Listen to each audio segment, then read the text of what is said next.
যৌতুককে না বলি এমন প্রতিশ্রুতিতেই ঠিক হয়েছিল বিয়ে, অথচ বিয়ের দিনে ৮ লাখ টাকা ও উপঢৌকন দাবি বরপক্ষের। যৌতুক দিতে অস্বীকৃতি জানালে বিয়ের আসরেই আসেননি বর, আর তাতেই আনন্দের আয়োজন মুহূর্তেই পরিণত হয় বিষাদে। সাজানো বিয়ের আসর, রান্না করা খাবার, অতিথিদের ভিড় সবকিছুই ছিল প্রস্তুত, শুধু আসেননি বর। নির্ধারিত সময় পেরিয়ে রাত বাড়লেও অপেক্ষার প্রহর আর শেষ হয়নি। এক সময় নিশ্চিত হয় বিয়েটাই হচ্ছে না। রংপুরের বদরগঞ্জ উপজেলার দামোদরপুর ইউনিয়নের চিলাপাক চক পলাশবাড়ি এলাকায় এমনই এক ঘটনা ঘটে।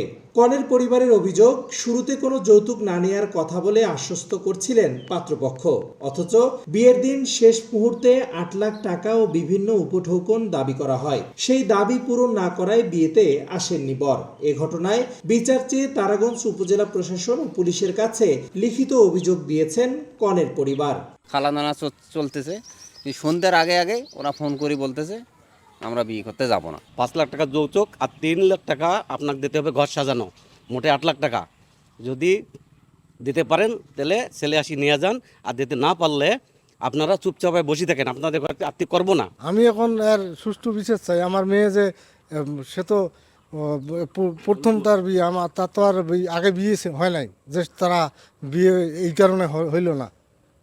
আমি এখন ওই মেয়ে নিয়ে কোথায় যাব? আমার তো মান সম্মান সব শেষ করে দিয়েছে তারা।